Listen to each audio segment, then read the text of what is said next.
అంతరాయ తిమిరోపశాంతయే శాంతపావనమచింత్య వైభవం తం నరం వపుషి కుంజరం ముఖే మన్మహే కిమపి తుందిలం మహః వసుదేవసుతం దేవం కంసచానూరమర్దనం దేవకీ పరమానందం కృష్ణో వందే జగద్గురుం. జననీ జన్మభూమిశ్చ స్వర్గాదపి గరీయసి. మాతృదేవో భవ. భగవద్బంధువులకు, ఆత్మస్వరూపులకు, సత్యాన్వేషులకు స్వాగతం, సుస్వాగతం. జీవన పోరాటంలో నిన్న ధర్మరాజు యొక్క అలసట గురించి తెలుసుకున్నాం. పాండవుల అలసట గురించి తెలుసుకున్నాం. సాధకుడి యొక్క అవరోధాల గురించి గత ఎన్నో రోజులుగా తెలుసుకుంటున్నాం. జీవితంలో చాలా మంది అలా గడిపేస్తూ ఉంటారు. రోజులు గడవడానికి ఏం చెయ్యాలి? ఏమి చేయక్కర్లేదు. వయసు అలా వచ్చేస్తుంది. కావలసినంత భోజనం తిని, కావలసినంత నిద్రించి, కావలసినన్ని కబుర్లు చెప్పుకొని జీవితాన్ని మనం కొనసాగించుకోవచ్చు. అయితే జీవితంలో ఏదన్నా సాధించాలి అని ఇంకొక గ్రూప్ ఉంటారు. వీరు సాధకులు. అయితే ఎలా సాధించాలి అనేటటువంటిది తెలియదు. తెలియక అనేక తప్పు మార్గాలలోకి పయనిస్తూ ఉంటారు. వీరినే మన రకరకాల ప్రవచనకర్తలు, రకరకాల కొత్త కొత్త పీఠాలు, మఠాలు, కుంకుమ పూజలు, తులసి పూజలు, పసుపు పూజలు, కారం పూజలు, వీటన్నిటిలో అందరూ గుంజేస్తూ ఉంటారు. ఇంకా కొంతమంది తెలివైన వాళ్ళు సాధించాలి అనుకుంటారు. వారికి పూజలు, పునస్కారాలు, పారాయణాలు ఇవన్నీ నచ్చవు. ముఖ్యంగా మగవాళ్ళలో కొద్దిగా ఇదంతా కూడా ఏదో గమ్మత్తుగా అనిపిస్తూ ఉంటుంది. వారు వెళ్ళి మెడిటేషన్ అని చెప్పేసి నేర్చుకోవడానికి వెళ్తారు.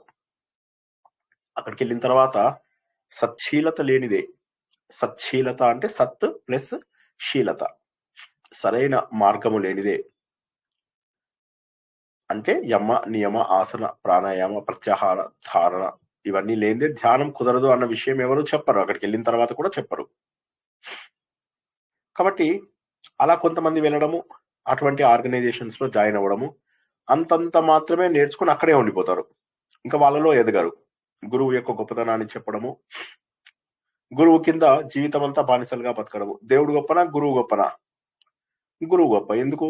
గురువు అయితే దేవుణ్ణి చూపిస్తాను నాకు, ఈ మాట చెప్తారు. గురువు లేని విద్య గుడ్డి విద్య అని చెప్పేసి చెప్తారు. శ్రీకృష్ణ సార్. గురుర్ బ్రహ్మ, గురుర్ విష్ణు, గురుదేవో మహేశ్వర చెప్తారు. ఈ విధంగా ఏమవుతుందంటే గురువు గురించి గొప్పతనాలు చెప్పి, కాబట్టి గురువుకి నువ్వు పాదాలు పట్టుకో. గురువుని ఏమన్నంటే నువ్వు సర్వనాశనం అయిపోతావు. గురువుని చూసుకో అంటే నాకు దేవుని చూపించు అంటే దేవుని చూపిస్తాను, ముందు నా కాళ్ళు పట్టుకో ఫస్ట్. ఇటువంటి వాళ్ళ బారిన పడి వాళ్ళు చేసేదల్లా ఏంటయ్యా అంటే జాయిన్ అయిన ప్రతి ఒక్కడు ఇంకో 10 మందిని అందులోకి లాగుతాడు. ఈ విధంగా వాళ్ళకి అక్కడ ఏమైతుందయ్యా అంటే ఎల్ఐసి ఏజెంట్ల లాగా సంఖ్య పెంచడము, కొత్తగా వచ్చిన వాళ్ళ ద్వారా టార్గెట్లు రీచ్ అవ్వడము. సాధకులు ఏ స్థాయికి దిగజారిపోయారో చూడండి. మళ్ళొకసారి చెప్పుకుందాం. సాధకులలో 4 రకాలు అనుకున్నాం, అందులో 3 రకాల గురించి చెప్పుకున్నాం. మొదటి వాళ్ళు సాధకులు కాదు, అలా జీవితాన్ని సమయాన్ని వృధా చేసుకుంటూ వెళ్ళిపోతూ ఉంటారు. రెండవ వాళ్ళు పూజలు, పునస్కారాలు, నోములు, ఏదో కొద్దిగా గుంపు, ఏదో ఒకటి, ఒక ఉపవాసము, ఒక ఆలయ దర్శనం, ఇవన్నీ చేసుకుని కొంతమంది అయిపోతారు పీఠాలు, మఠాలలో. మూడవ బ్యాచ్ వాళ్ళు ఇవన్నీ నచ్చక వాళ్ళు వెళ్ళి ఏ మెడిటేషన్ సెంటర్స్ అవి ఇవి జాయిన్ అవుతారు. అక్కడ కూడా బోల్డ్ అంత డబ్బులు సమర్పించుకుంటారు, బోల్డ్ అంత సమయాన్ని కేటాయిస్తారు, ఏదో సాధించామనుకుంటారు. వాళ్ళకి ఏమి సాధించలేదన్నది తెలియదు. ఎందుకంటే జ్ఞానము రానిదే మోక్షం వచ్చేటటువంటి అవకాశం లేదు. ఒక సాధకుడిగా నువ్వేం తెలుసుకోవాలి అంటే నాకు కావాల్సినటువంటిది జ్ఞానము. జ్ఞానం లేనిదే నేను మోక్షము సాధించను. మోక్షము అంటే లిబరేషన్. దేని నుంచి లిబరేషను? ఈ కష్టాల నుంచి లిబరేషను, ఈ బాధల నుంచి లిబరేషను, ఈ సుఖాలలో పొంగిపోయే తత్వం నుంచి లిబరేషను, ప్రాపంచిక సుఖాలపైన వైరాగ్యము. ఇవన్నీ రావడం అనేది ఏదైతే ఉందో ఇది సాధించకుండా అందరూ కూడా ఏదో సాధించామనుకుంటారు. వీళ్ళ దగ్గరికి వెళ్ళిన వాళ్ళు నేను 5 years గా ఇక్కడికి వెళ్తున్నాను అంటారు, 10 years గా వెళ్తున్నాను అంటారు. కానీ వారి లోపల ఎటువంటి మార్పు లేదు. అలాగ 30 ఏళ్ళు 40 ఏళ్ళు ఉన్న వాళ్ళు కూడా మా గురువు గారు అంటారు, కాళ్ళు పట్టుకుంటారు, అంతే. ఆ గురువు గారి కాళ్ళు పట్టుకోవడంలో ఆ ఆశ్రమంలో ఒక స్థాయికి ఎదుగుతారు వాళ్ళు. అంటే ముందు టీం మనకు ఈ సాఫ్ట్వేర్ కంపెనీలో team leader, project leader, project manager, senior project manager ఇలా ఎలా అయితే ఎదుగుతూ ఉంటారో అలాగే ఎదుగుతూ ఉంటారు అంతే వీళ్ళు కూడా ఇక్కడ ఎదిగి మిగతా వాళ్ళందరితో గొప్పగా ఎక్కుంటారు. మొన్న నేను గురువు గారితో జరిగిన మీటింగ్ లో కూర్చున్నాను. గురువు గారు ఏం చెప్పారంటే అనిల గురువు గారి ద్వారా ఇండైరెక్ట్ గా పవర్ తీసుకుంటూ ఉంటారు. స్వతహాగా పవర్ లేనివాడు వేరే వాడి పవర్ చెప్తాడు. ఉదాహరణకు ఒక వ్యక్తి చెప్తాడు, నాకు మినిస్టర్ గారు తెలుసు, నేను మినిస్టర్ గారి బావమరిదిని అని చెప్తాడు. అప్పుడు వీడి దగ్గర లేదు పవర్, మినిస్టర్ గారి ద్వారా వస్తుంది. ఇంకొక రకమైన పవర్ ఉంటుంది, వాడు ఏంటంటే ఎక్స్పర్ట్, వాడి నాలెడ్జ్ కి జనాలు ముగ్ధులై వాడి వెనకాల తిరుగుతారు, వాడు తప్పు చేసినా కరెక్ట్ చేసినా. ఇంకొక రకమైన లీడర్ ఉంటారు, వాడు ఆశలు పెడుతూ ఉంటాడు లేదా శాపాలు పెడుతూ ఉంటాడు. ఆశలు పెట్టే లీడర్ ఏం చేస్తాడు అంటే, నువ్వు ఇది చేసావంటే నా మాట వినండి, నా పాదాలు పట్టుకున్నవాడు నాశనం గాడు అంటే ఇండైరెక్ట్ గా అందులోపల శాపం కూడా ఉంది. నా పాదాలు పట్టుకోకపోతే నీవు నాశనం అయిపోతావు, గురువు ఏమైనా ద్వేషించావంటే నువ్వు నాశనం అయిపోతావు అనగానే భయపడి చస్తారు జనాలు.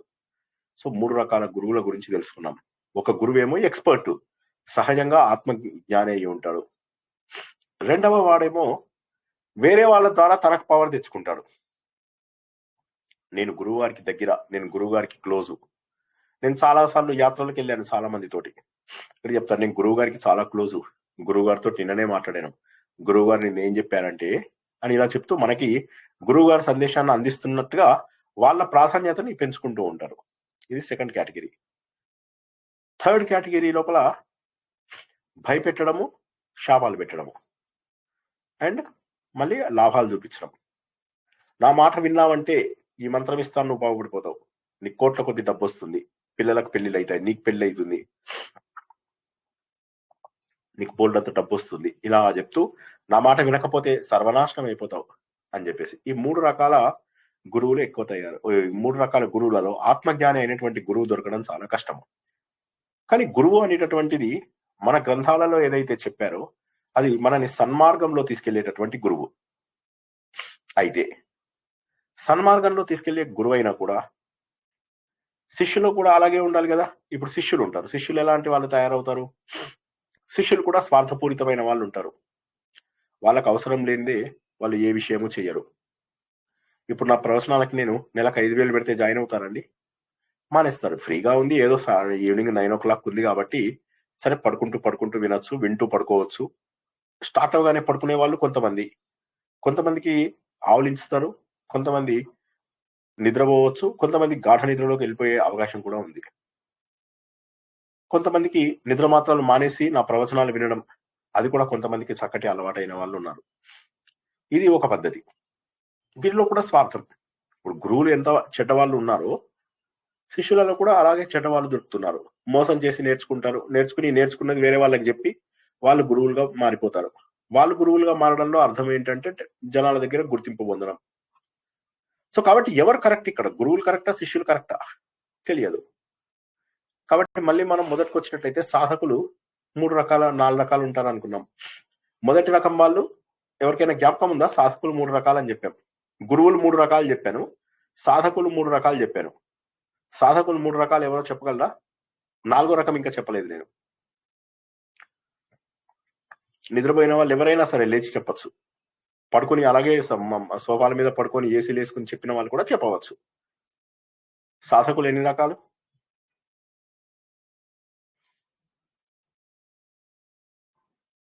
ఇప్పుడు తెలిసిందేదో చెప్పండి, ఏం తెలుస్తుంది చెప్పండి. కల్ట్ మెడిటేషన్ అట్లా నేర్చుకునే వాళ్ళు ఒక గురువు, మామూలుగా పూజలు పారాయణాలు చేసుకునే వాళ్ళు ఒకరు సార్, ఇంకోరు ఆత్మ జ్ఞానం తెలుసుకొని జ్ఞానం వైపు వెళ్ళేవాళ్ళు. అది చెప్పలేదు మనం, అది చెప్పలేదు. మొదటి వాళ్ళు సమయాన్ని కాలయాపన చేసే వాళ్ళు అనుకున్నాం కదా, సమయాన్ని వృధా చేసేవారు అని చెప్పుకున్నాం. 3 రకాల సాధకులు ఉంటారు. 4వ రకం గురువుల దగ్గర వింటూ అది సరైన గురువులు కాకపోయినా వాళ్ళ ప్రవచనాలు వింటూ వాళ్ళతోటి ఉండేవాళ్ళు. లేదు, ఆవిడ చెప్పేశారు, అరుణ్ కుమారి గారు 3 చెప్పారు, మీరు కూడా 3 చెప్పగలిగితే చెప్పండి.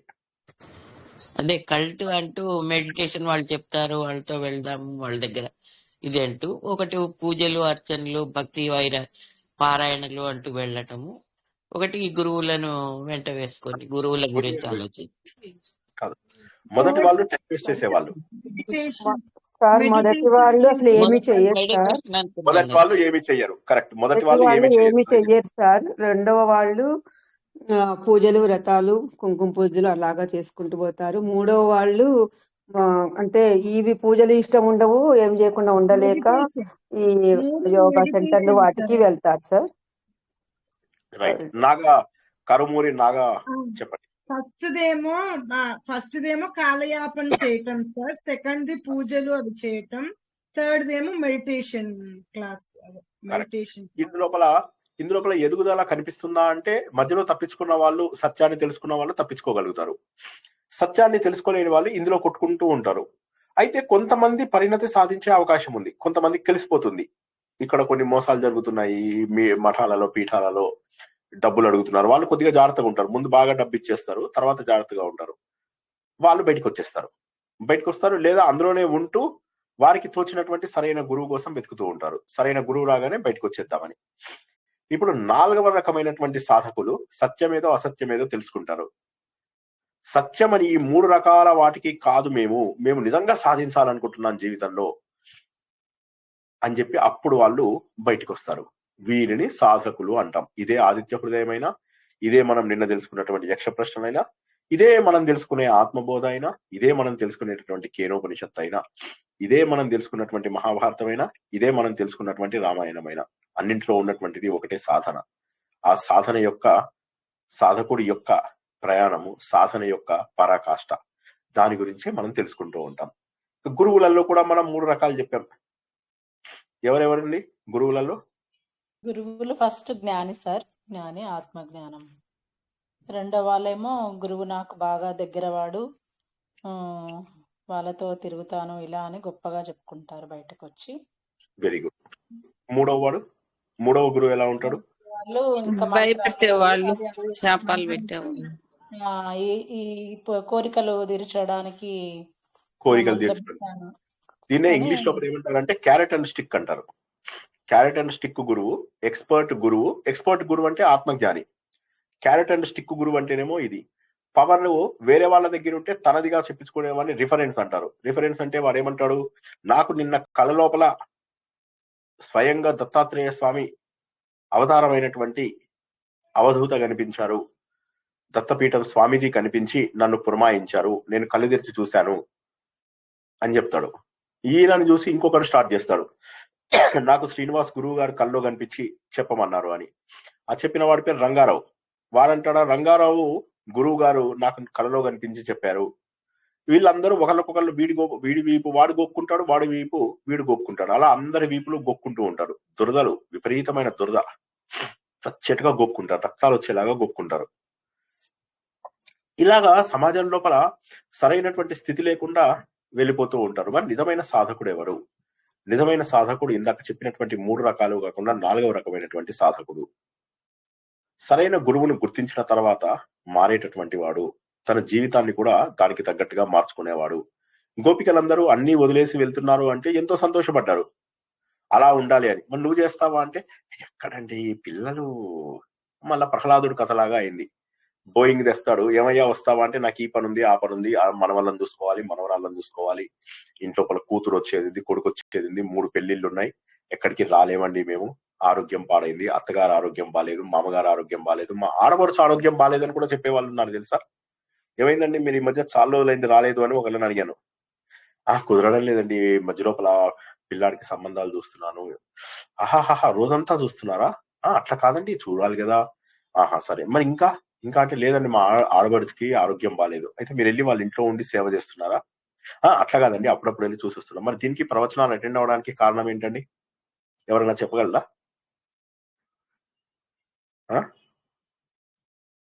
శ్రద్ధ లేకపోవడమే. అదే చాలా మంది మనం అందరం అదే చేస్తున్నామేమో ఆలోచించాలి ఒకసారి. మన మాటలు కోటలు దాటిపోతున్నాయి, కాలు మాత్రం గడప దాటడం లేదేమో ఆలోచించాలి. ప్రతి ఒక్కరూ ఆలోచించాలి, మనం నిజమైన సాధకులమేనా అనేటటువంటి విషయాన్ని మనం ఆలోచించాలి. నిజమైనటువంటి సాధకులైతే ఎప్పుడు కూడా అభ్యాసాన్ని వదలరు, ప్రాక్టికల్ ఎక్స్పీరియన్స్ ని వదలరు. నిజమైనటువంటి సాధకులమా మనము?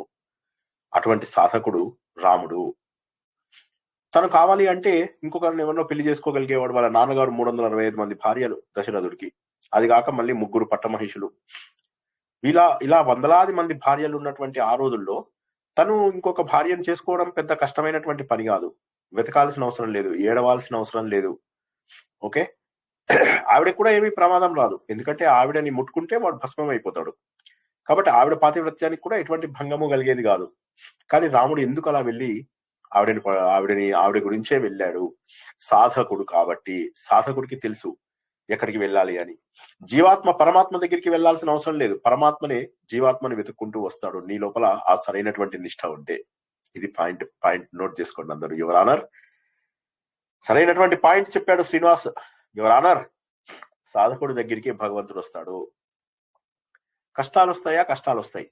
అలసిపోయినటువంటి రాముడు, అత్యంత దారుణంగా అలసిపోయాడు రాముడు అలసిపోయాడు. ఏం చేయాలో తెలియదు. ఎదురుగా రావణాసుడు పరిగెత్తుకుంటూ వచ్చేస్తున్నాడు. అయ్యో ఏమిటి పరిస్థితి, అసలు ఇన్ని దాటుకొని ఇన్ని చేసి వచ్చి శారీరకంగా మానసికంగా కూడా అలసిపోయి జీవితంలో అడవి పాలయ్యి రాజ్యాన్ని పోగొట్టుకుని ఎంతో బాధగా ఉంటే ఈ సమయం లోపల మళ్ళీ రావణాసురుడు మంచిగా యుద్ధానికి సిద్ధమై వచ్చాడు. అందరూ కూడా ఈ యుద్ధాన్ని చూడడానికి వచ్చారు. రామ రామ మహాబాహో శృణు గుహ్యం సనాతనం ఏన సర్వాన్ హరీన్ వత్స సమరే విజయిష్యసి. అప్పుడు గురువు రూపం లోపల అగస్త్యుడు వచ్చాడు. అందరికీ కూడా గురువు దొరుకుతాడు, ఆ గురువుని నిలుపుకోవడమే చేత కాదు చాలా మందికి. దానివల్ల ఏమవుతుంది, సరైన గురువు దొరికినప్పుడు కూడా అది గుర్తుంచుకోవడం అంటే చులకన భావం. ఈ చులకన భావం రాముడు కూడా అగస్త్యుని చులకన చేస్తుంటే ఏమయ్యేది? నేను వీరుణ్ణి అని చెప్పి అనుకుని ఉంటే ఏమయ్యేదండి? రాముడు లాంటి వాడే అక్కడ గురువుకి ఎలాంటి గౌరవం ఇచ్చాడు. అందరూ శ్రీనివాస్ స్టూడెంట్స్ లాగా చులకన భావంతో ఉన్న వాళ్ళు ఉంటారా? ఉండరు. అప్పుడు చెప్తున్నాడు ఆయన, ఓ రామ, నువ్వు మహాబాహో, నువ్వు చాలా శక్తివంతుడివి, నీలోనే ఆదిత్యుడున్నాడు. ఆదిత్య హృదయం పుణ్యం సర్వశత్రు వినాశనం జయావహం జపే నిత్యం అక్షయం పరమం శివం. ఆదిత్య హృదయం అనేటటువంటిది ఏదైతే ఉందో నీ అంతరంగ శత్రువులని బాహ్య శత్రువులని కూడా పోగొడుతుంది. ఇప్పుడు నీ అంతరంగ శత్రువు అయినటువంటిది ఏదైతే ఉందో అలసట, ఈ అలసటను పోగొడుతుందయ్యా. నీ లోపల ఉన్నటువంటి భయాన్ని పోగొడుతుంది, ఎప్పుడూ కూడా నీకు విజయాన్ని తెచ్చిపెడుతుంది. ఎందుకంటే అక్కడ ఉన్నటువంటి చైతన్యమే నీ హృదయంలో ఉంది కాబట్టి అన్ని శుభాలు కలుగుతుంది.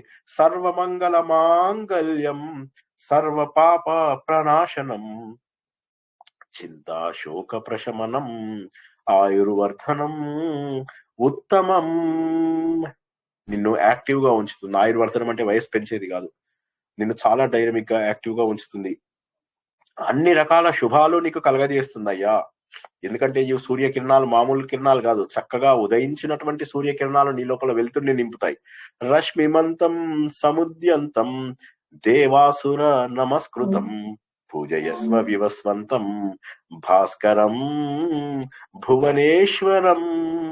తన వెలుగు ద్వారా ఈ ప్రపంచమంతటికీ కూడా ఈశ్వరుడైనటువంటి అద్భుతమైనటువంటి కిరణాలతోటి ఉదయించినటువంటి ఆ సూర్యుని నువ్వు పూజయస్వ వివస్వంతం, సర్వాన్ని తన వెలుతురుతో కప్పుతున్నటువంటి ఆ భగవంతుణ్ణి పూజించవయ్యా రామ. అప్పుడు నీకు ఏ విధమైనటువంటి కష్టాలు ఉండవు. ఎందుకో తెలుసా, ఈయన మామూలు మనిషి కాదు. ఈయన మామూలుగా అందరిలో కనిపించేటటువంటి వాడు కాదు, అందరిలో ఉండేటటువంటి వాడు. సర్వదేవాత్మకో ఏష తేజస్వి రశ్మి భావన ఏష దేవాసురగణాన్ లోకాన్ పాతి గవస్తిభిః. రామ, ఆయన అందరి దేవతల యొక్క సమూహమైన ఒక దేవుడని ఏం చెప్పాలి? కనిపిస్తున్నటువంటి వరుణ దేవుడు, వాయుదేవుడు, అగ్నిదేవుడు, అన్ని దేవుళ్ళ రూపాలు కూడా ఈయనలోనే ఉన్నాయి. అటువంటి మహానుభావుణ్ణి నువ్వు పూజిస్తూ ఉండవయ్యా అని గత వారం మనం ఏం తెలుసుకున్నాం? 15వ శ్లోకం. నక్షత్ర గ్రహ తారానాం అధిపో విశ్వభావన తేజసామపి తేజస్వి ద్వాదశాత్మా నమోస్తుతే. ఇక్కడి నుంచి మనకి ఏమైతుందంటే నమా నమా నమా నమా అని వస్తాయి. అంటే ఏంటంటే సూర్య నమస్కారం యొక్క క్రమం. ఇది గత వారం తెలుసుకున్నాం ఈ శ్లోకం. ఇందులోపల ఆయన సార్వభౌమత్వం, బ్రహ్మాండం లోపల ఆయనకున్నటువంటి ఉన్నతమైనటువంటి స్థానము, ఇవన్నీ కూడా మనకు తెలియడం ఇక్కడ ఆయనకు అద్దం పడతాయి. ఇవి ఆయన ప్రతిబింబాలన్నమాట. చూడు ఎటువంటి వాడు అంటే ఇలాంటి వాడు. వీటి ద్వారా భగవంతుడి యొక్క విశ్వరూపాన్ని తెలియజేస్తున్నారు. ఎవరు? మన అగస్త్యుడు చెప్తున్నాడు. ఆయన మాటలు కాదు, ఆయన కాల స్వరూపుడు. ఈ నక్షత్రాలు, గ్రహాలు, తారలు, నక్షత్రానికి తారకు తేడా ఏంటని గత వారం చెప్పుకున్నాం. నక్షత్రాలు మారుతూ ఉంటాయి కానీ తార అక్కడ స్థిరంగా ఉంటుంది. తార ఒక తార చోట స్థిరంగా స్థిరంగా ఉంటుంది సార్. ఆకాశంలో దాని తార చోటు ఒక చోట మారిపోతుంది స్థిరంగా సార్. సూర్యుడు ఒకే చోట ఉండడు. నక్షత్రం అనేటటువంటిది మినుకు మినుకుగా కదులుతూ తన స్థలాన్ని మార్చుకుంటూ ఉంది. తార అంటే ఒకే దగ్గర తార ఉంటుంది. అంటే స్థిరంగా స్థిరంగా ఉంటుంది. ఉంటుంది. మనం గత వారం దీన్ని చక్కగా తెలుసుకున్నాము. సూర్యుడి లోపల శక్తి ఎక్కడి నుంచి వచ్చింది, బ్లాక్ హోల్ అంటే ఏంటి, ఇవన్నీ కూడా మనము గత వారం మనం తెలుసుకోవడం జరిగింది. వాటికి అలా కనిపించే వాటన్నిటికీ కూడా ఈయననే అధిపతి. ఈయన మామూలు వ్యక్తి కాదు. నీకు కనిపించేవన్నీ కూడా విశ్వ భావన అంటే వాళ్ళు ఉండడానికి కారణమైనటువంటి వాడు, సృష్టి స్థితి లయలకు కారణభూతుడైనటువంటి వాడు. సమస్త విశ్వము ఎవరిలో అయితే ఇమిడి ఉందో ఆయన విశ్వ భావన. తేజస్సు కలిగిన అన్ని పదార్థాలలోకి కూడా ఈయన తేజస్సు గలవాడు. అంటే ఒక ట్యూబ్ లైట్ ఉంది, ట్యూబ్ లైట్ కంటే ఎక్కువ వెలుతురు ఉన్నవాడు. మన ఇంట్లో గ్యాస్ లైటర్ ఉంది, గ్యాస్ లైట్ కంటే ఎక్కువ వెలుతురు ఉన్నటువంటి వాడు. అగ్ని పెట్టావు, అగ్ని కూడా సూర్యుడు వెలుతురు ముందు తక్కువే. అగ్ని పర్వతం తీసుకొచ్చి పెట్టు సూర్యుడు ముందు, సూర్యుడే ఎక్కువ వెలుతురు కనిపిస్తూ ఉంటాడు. కాబట్టి తేజస్సుగా కనిపించే మాట అన్నిటికంటే కూడా గొప్ప తేజస్సు కలిగినటువంటి ఆ మహానుభావుడికి 12 రకాల రూపాలలో 12 ఆత్మలు, అంటే 12 అంశాల ద్వారా 12 నెలల్లో ఒక్కొక్క చోట ఆయన కనిపిస్తూ ద్వాదశాదిత్యుల రూపాలలో వస్తున్నటువంటి ఈ మహానుభావుడు ఎవరైతే ఉన్నాడో ఆ మహానుభావుడికి నా నమస్కారాలు తెలియజేస్తున్నాను అని చెప్పేసి మనము గత వారం తెలుసుకున్నాము. ఏమిటి అసలు 12 భావాలు ఏమిటి? నువ్వు పుట్టడం కావచ్చు, నువ్వు చేసేటటువంటి సంకల్పం కావచ్చు, నీ లోపల జరిగే పోషణ కావచ్చు, నీ లోపల జరిగేటటువంటి వికాసం కావచ్చు, నీకు వచ్చినటువంటి అనుభవాలు కావచ్చు, నీలో వచ్చేటటువంటి జ్ఞానం కావచ్చు, నీలో వచ్చేటటువంటి వైరాగ్యం కావచ్చు, సమస్థితి కావచ్చు, ప్రకాశం కావచ్చు, ఆనందం కావచ్చు, పరిణతి కావచ్చు, చివరికి భగవంతుల్లో ఐక్యమైపోయి ఈ 12 రకాల భావాలు ద్వాదశాత్మలు అన్నటువంటి విషయాన్ని 12 నెలల ఆధారంగా గత వారం మనము తెలుసుకున్నాము. 12 నెలలు, 12 ఆదిత్యులు, 12 కాలచక్ర విభాగాలు, 12 రకాల భావాలు సాధకుడి యొక్క ఎదుగుదల, చివరికి పరిణతితోటి, అంటే మన సంకల్పంతో ప్రారంభమైనటువంటి మన జాగృతి, మనం పుట్టడము, తర్వాత సంకల్పం చేసుకోవడము, అలా పెరుగుతూ చివరికి 11 నెలకు వచ్చేసరికి పరిణతి, 12వ నెలకు వచ్చేసరికి 12వ నెలలో భగవంతుడిలో ఐక్యమైపోవడము. ఈ విధంగా 12 రకాల రూపాలలో కనిపిస్తున్నటువంటి ఆ భగవంతుడి లోపల నువ్వు కలిసిపోతావు అని చెప్పేసి చెప్తున్నాం. తర్వాత శ్లోకం. నమః పూర్వాయ గిరయే. నా గొంతు బానే ఉందండి, అంటే కొద్దిగా అటకాయిచ్చి వస్తున్నట్టుగా ఉందా? జలుబు తగ్గలేదు బాగా? జలుబు బాగుంది సార్, జలుబు దండుగా ఉంది. కానీ వినడానికి క్లియర్ గానే ఉంది. బాగానే ఉంది, బాగానే వస్తుంది. అదే ఇవాళ కూడా కొద్దిసేపే చెప్పి ఆపేస్తాను. 15 నిమిషాలు తొందరగా ముగించుకోండి. అదే నమః పూర్వాయ గిరయే పశ్చిమాయాద్రయే నమః జ్యోతిర్గణానాం పతయే దినాధిపతయే నమః. చాలా స్ట్రైట్ ఫార్వర్డ్ శ్లోకము. దీన్ని కనుక మనం విడగొట్టినట్లయితే స్ట్రైట్ ఫార్వర్డ్. నమః అంటే నమస్సు. ఎవరికి నమస్సు? పూర్వాయ గిరయే. పూర్వంలో గిరి అంటే పర్వతం, తూర్పు పర్వతం మీద కనిపించేటటువంటి నువ్వు, తూర్పు దిక్కున ఉదయించేటటువంటి నీకు నా నమస్కారము. పశ్చిమాయ అద్రయే నమః. ఆద్రి అన్న కూడా అంజనాద్రి, శేషాద్రి, నీలాద్రి. అద్రి అంటే కొండ. పడమట కొండ పైన అస్తమించేటటువంటి నువ్వున్నావు కదా, నీకు కూడా నా నమస్కారాలు. జ్యోతిర్గణానాం పతయే. జ్యోతిర్గణాలు ఏవైతే ఉన్నాయో మనకు తెలిసినటువంటి జ్యోతులన్నీ కూడా వెలుతురుకు సంబంధించినవి. వాటన్నిటికీ కూడా పతి అయినటువంటి నీకు నేను నమస్కారము. నక్షత్రాలు, తారలు, కాంతికి ఇచ్చేటటువంటి అన్నిటికీ కూడా పతివి నువ్వు, అంటే లీడర్వి నువ్వు, హీరోవి నువ్వు, నీకు ప్రభువి, నీకు నేను నమస్కరిస్తాను. దినాధిపతయే నమః. దినమునకు అధిపతి అయినటువంటి నీకు నా నమస్సులు. ఇది చాలా స్ట్రైట్ ఫార్వర్డెడ్ పదచ్ఛేదము. ఎవరికైనా అర్థం కాని వాళ్ళు అడుగుతారా? ఒకసారి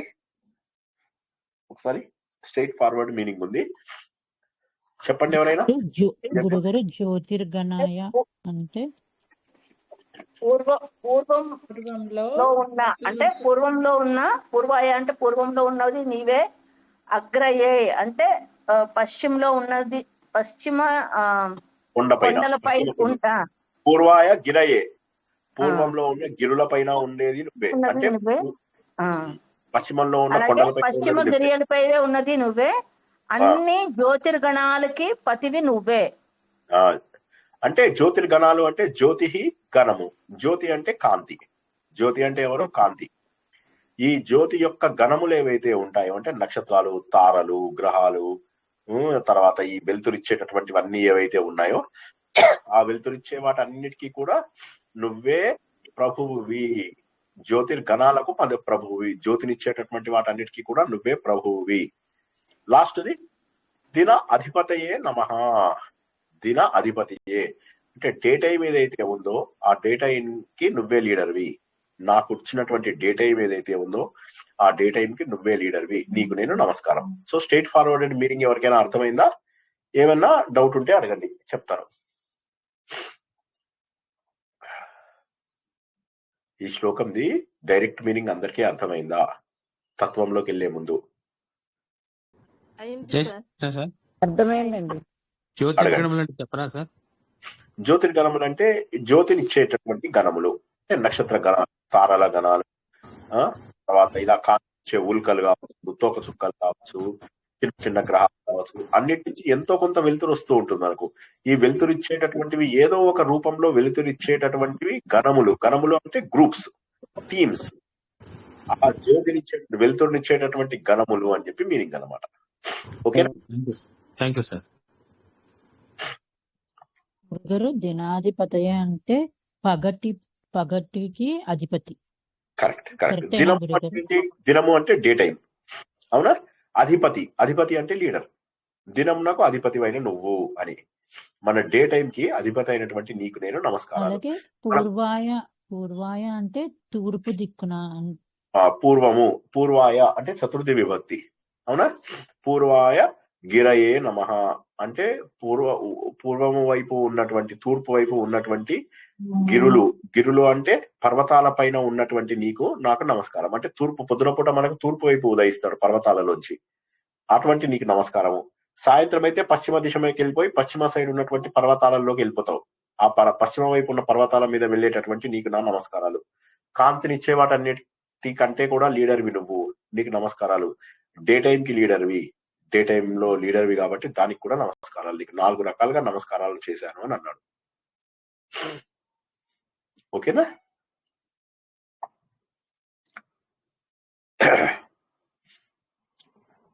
ఓకేనా? ఇంకెవరికైనా ప్రశ్న ఉందా? Okay sir, okay sir. జై శ్రీకృష్ణ సార్. జై శ్రీకృష్ణ. ఇంతకు ముందు శ్లోకంలో నక్షత్ర గ్రహ తారాణ దాంట్లో ద్వాదశాత్మ నమోస్తుతే ఉంది కదా సార్. అంటే ద్వాదశాదిత్యుల గురించి మీరు చెప్పినప్పుడు అంటే పుట్టినప్పటి నుంచి మోక్షం వరకు అని చెప్పారు కదా సార్. అవి మన అదే విధంగా రాసులకు ఏమైనా సంబంధం ఉందా సార్? ఇది రాశులకు సంబంధం ఆయన పుట్టడం పోటీ. ఇప్పుడు నిన్న ఉద్యమం జరిగింది కదా, నిన్న ఏది ఉద్యమం జరిగింది? జంతర్ మంతర్ దగ్గర జరిగింది, చూసారా? అక్కడ ఏమిటంటే మీకు సూర్యుడి యొక్క ఎండను బట్టి వాడు పుట్టగానే ఎందులో పడితే ఆ రాశికి వచ్చినట్టు అనమాట. సూర్యుడి యొక్క ఉదయాన్ని బట్టి, సూర్యుడి యొక్క గమనాన్ని బట్టి మన యొక్క పుట్టుక ఇవి తేలుతాయి అన్నమాట. మనకు ప్రతిరోజు మనకు జాతకం, నా దగ్గర జ్యోతిష్యం నేర్చుకున్న వాళ్ళకి తెలుసు, మనకు లగ్నము అని, రాశి అని, నక్షత్రం అని 3 ఉంటాయని మనం తెలుసుకున్నాం కదా. లగ్నమునిచ్చేవాడు సూర్యుడు, రాశినిచ్చేది సూర్యుడి యొక్క కదలిక వల్ల రాశి వస్తుంది మనకు. దాన్ని చంద్రుడి ద్వారా మనం తెలుసుకుంటాం. నక్షత్రం కూడా సూర్యుడి యొక్క వెలుతురు బట్టి, ఏ నెలలో ఎక్కడ వెలుతురు పడింది, ఎక్కడ నీడ పడింది చూస్తారు. ఆ పిల్లాన్ని తీసుకెళ్లి అలా 12 బావులు ఉంటాయి. 12 బావులలో ఎక్కడ పెడితే ఎక్కడ అతను నీడ పడుతుందో చూసి కరెక్ట్ గా ఆ రాశి అని చెప్పి చెప్పేవాళ్ళు. కాబట్టి సూర్యుడి యొక్క 12 నెలల గమనమునకు ఆధారంగా 12 రాశులని గుర్తిస్తారు. ఇదే విషయాన్ని మనం కాశీలో ద్వాదశాదిత్యులు అని చెప్పేసి అక్కడ ఉన్నాయన్నమాట. మనం కాశీకి వెళ్ళినప్పుడు నవంబర్లో అప్పుడు మనము చూపిస్తాను, ద్వాదశాదిత్యులు అని చూపిస్తాను. 12 రకాల వెలుతుర్ల బట్టి 12 రకాల ఆదిత్యులు అక్కడ ఉన్నారు. అందుకే కాశీ అంత గొప్పదైంది. ఈ 12 అనేవి మనలో మార్పులు, జాగృతి, సంకల్పం. అలా చెప్పడం అలా లేదు. నేను చెప్పింది ఏంటంటే ఒక సాధకుడిలో జాగృతి, సంకల్ప, పోషణ, వికాసం ఇవన్నీ జరుగుతూ చివరికి అతను పరిణతి సాధించి మోక్షం పొందుతాడు. ఇవి కూడా 12 స్టేజెస్. ఒక వ్యక్తి సాధకుడి జీవితంలో 12 స్టేజెస్ ఉంటాయి. ఆ 12 స్టేజెస్ కూడా ఇలా 12 నెలలలో ఇలా ఇలా ఇలా ఇలా అభివృద్ధి చెందినట్టుగా అలా అభివృద్ధి చెందుతూ వెళ్తారు అని చెప్పి చెప్పడం. కానీ మేషరాశిలో పుట్టిన వాడికి జాగృతి, వృషభ రాశిలో పుట్టిన వాడికి సంకల్పము అట్లా ఉండదు. కానీ సూర్యుడి ద్వారానే ఇవన్నీ ఏర్పడతాయి. సూర్యుడి ద్వారానే ఈ 12 రాశులన్నీ డిసైడ్ చేస్తారు. లగ్నం కూడా సూర్యుడి ద్వారానే డిసైడ్ చేస్తారు. సూర్యుడి ద్వారానే ఎందులో పుట్టారు అనేది పూర్వకాలంలో తెలుసుకునే వాళ్ళు. ఇప్పుడేమో మనము చంద్రుడు పుట్టిన నక్షత్రం ఉన్న దాన్ని బట్టి ఏ నక్షత్రంలో పుట్టాడో చూసి ఆ నక్షత్రంకి ఉన్నటువంటి రాశిని గుర్తించి దాన్ని చెప్తున్నాం. ఈ రోజు కూడా సూర్యుడు మనకు అవసరమే, చంద్రుడు కూడా అవసరమే జాతకరీత్యా. లగ్నం కనుక్కునేటప్పుడు సూర్యుడు, రాశి నక్షత్రం కనుక్కునేటప్పుడు చంద్రుడిని పెడతారు. కానీ చంద్రుడికి వచ్చినటువంటి లక్షణాలు కూడా సూర్యుడి నుంచే. కాబట్టి సూర్యుడే అన్నిటికీ కూడా మూల కారణం. జై శ్రీకృష్ణ. జై శ్రీకృష్ణ సార్. బాగా జలుబు చేసేసింది. గొంతు క్లియర్ గానే ఉందా మీకు? వాయిస్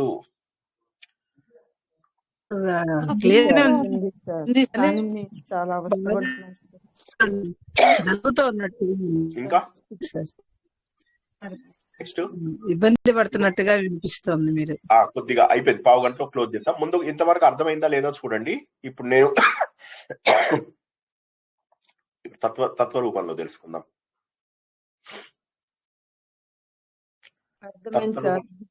అర్థమైందా? ఇప్పుడు పూర్వము అంటే ఏంటి? పూర్వము అంటే తూర్పు దిక్కు. తూర్పు దిక్కు అంటే ఏంటి? పూర్వము అంటే ప్రారంభము, ఆది మూలము, ఆరంభము, ఉద్భవము. ఇదే ఒక సాధకుడి లోపల చూసినట్లయితే జ్ఞానం ఉద్భవించడము అని చెప్పి తెలుసుకోవచ్చు. అయితే మన జీవితంలో ఎప్పుడు వస్తుంది అంటే ఆ కోరిక ఉన్నటువంటి వాడికి ఖచ్చితంగా వస్తుంది. కాబట్టి మన జీవితంలో జ్ఞానోదయం చేయించేటటువంటి వాడు సూర్యుడు. జ్ఞానోదయమే పూర్వము. పూర్వము అంటే పూర్వ జ్ఞానాన్ని ఉదయింపజేసే స్థితి. ఏ విధంగానైతే సూర్యుడు కొండ మీద నుంచి ఇలా ఉదయిస్తాడో అదే విధంగా మన లోపల జ్ఞానం ఉద్భవిస్తుంది. నేనెవరు, జీవిత పరమార్థం ఏది. అయితే చాలా మందికి ఇది కూడా ఉండదు. ఇంట్లో కూర్చొని వినాలి, 9 o'clock అయింది, సార్ కబుర్లు చెప్తాడు, మనం వినాలి. ఏముంది, ఏదో మాట్లాడతాడు, చెవి కోసిన మేక లెక్క, దేడిది మాట్లాడు అని అన్నట్టు అన్ని చేస్తామా మనం? ఏదో మనకి ఎంత వీలుందో అంత వింటాం. మళ్ళా పిల్లలతోని, మనవాళ్ళతోని, మనవరాలతో ఈ పూజలు ఆ పూజలు చేద్దాం. ఎన్ని మోసాలు చేస్తున్నారో గుర్తుంచుకోండి. ఏది ద్రోహం అనేది మీకే తెలిసి ఉండాలి. వాటికి మీరు చేస్తున్నది ద్రోహమా కాదా తెలిసి ఉండాలి. ఇంకా కూడా ఈ రోజుకు కూడా ఇంకా కుంకుమ పూజలకి, పసుపు పూజలకి వెళ్తూ, పారాయణాలు వెళ్తూ మన ప్రవచనాలు అటెండ్ అయ్యే వాళ్ళు ఉన్నారంటే ఎంత క్రూరమైనటువంటి భావన ఆలోచించండి. నేను ఎవరు, నా జీవిత పరమార్థం ఏది అని తెలుసుకోవడమే మన ప్రవచనాల యొక్క ముఖ్య ఉద్దేశం. అదే సూర్యుడి యొక్క తూర్పు యొక్క ఉదయము. నేనెవరు, నా జీవిత పరమార్థం ఏంటి అనేటటువంటి ఆలోచన ఉదయించింది. ఎలా అయితే తూర్పు దిశ నుంచి ఉదయించాడో సూర్యుడు, అలాగే నీ లోపల ఆ ఆలోచనని ఉదయింపజేసేటటువంటి వాడు సూర్యుడు. కాబట్టి సూర్యోదయం ఎక్కడ జరిగింది? నీకు బయట జరిగినటువంటిది కాదయ్యా ఈ సూర్యోదయం. నీ లోపల అంతర్గతంగా జరిగినటువంటి సూర్యోదయం గురించి మాట్లాడుతున్నాము. పూర్వాయ గిరయే, నీ హృదయంలో జరిగినటువంటి సూర్యోదయము. ఎక్కడో జరగలేదు సూర్యోదయం, నీ హృదయంలో జరిగింది సూర్యోదయము. అప్పుడు ఆలోచన మొదలైంది, నేనెవరిని? నేను శరీరాన్ని కాదు, నేను మనస్సుని కాదు, నేను బుద్ధిని కాదు, నేను ఇంద్రియాలు కాదు, నేను అనుకునేటటువంటిది ఏది కూడా నాకు తెలియడం లేదు. కానీ నేను అనేటటువంటిది లేకపోతే ఈ శరీరం నడవదు. కాబట్టి నేనెవరిని? గాఢ నిద్రలో ఉన్నప్పుడు శరీరం తెలియడం లేదు, మనస్సు తెలియడం లేదు, బుద్ధి తెలియడం లేదు. కానీ నేనైతే ఉన్నాను అని మాత్రం తెలుస్తోంది కదా. ఎవరా నేను? ఈ శరీరం పడిపోయిన తర్వాత కూడా ఉన్నాను, ఈ శరీరం లేక ముందు కూడా ఉన్నాను. తల్లి కడుపు లోపల నాకు శరీరం ఏర్పడలేదు, తండ్రి యొక్క వీర్య కణములో ఉన్నాను, తల్లితో తయారైనటువంటి అండములో ఉన్నాను. ఈ అండము ఎదుగుతున్నప్పుడు చిన్నగా చిన్నగా చిన్నగా చిన్నగా ఒక్కొక్క శరీర అవయవము ఏర్పడుతుంది. అంటే నా శరీరము పూర్తిగా ఏర్పడమకు ముందు కూడా నేను ఉన్నాను. ఏకకణ జీవులలో కూడా ఉన్నాను, ఒక కణము సింగిల్ సెల్ లో ఉన్నటువంటి వాటిలో కూడా ఉన్నాను. కాబట్టి నేను అమరుడను. ఈ ఆలోచన రావడమే నమః పూర్వాయ గిరయే అదన్నమాట. రెండోది పశ్చిమాయాద్రయే, పశ్చిమం వైపు అస్తమించేవాడు. అస్తమయం అంటే ఏంటి? ఇలా ఆలోచించినటువంటి వాడికి అహంకారం తొలగిపోతుంది, లయమైపోతాడు. విశ్రాంతి, సమర్పణ భావము, ఇవన్నీ ఎందుకు వస్తాయి? డే అంతా అలసిపోతాడు ఒక మనిషి. డే మొత్తం అలసిపోయి సాయంత్రము నిశ్చలంగా ఉండాలి అనేటటువంటిది వస్తుంది. ఇది సామాన్య మానవుడికి. కానీ సాధకుడికి కూడా ఆలోచనతోటి అప్పుడు మెల్లగా అర్థమవుతుంది, నేననేటటువంటి కర్తృత్వ భోక్తృత్వ భావనలు నేను నాశనం చేసుకోవాలి, నేను చేస్తున్నాను, నేను తింటున్నాను, నేను అనుభవిస్తున్నాను, నా మనవళ్ళు, నా మనవరాళ్ళు. సార్ పోతే పోయింది ఎక్కడికైనా, మాకేముంది, ఇంట్లో కూర్చుందాం, తిందాం, అయ్యేదైతే పోయేది పోతుంది, కమ్మగా తినాలా, ఎచ్చగా వండాలా. ఇది మనం ఎక్కడికి వెళ్ళొద్దు, అలా కూర్చుందాం ఇంట్లో హ్యాపీగా కూర్చొని విందాం. మనం మోసం చేస్తే ఏమేం చేస్తాం, మా ఇష్టం. పైసలు ఇస్తున్నాం ఏమన్నా మనకు లాస్ అవ్వడానికి?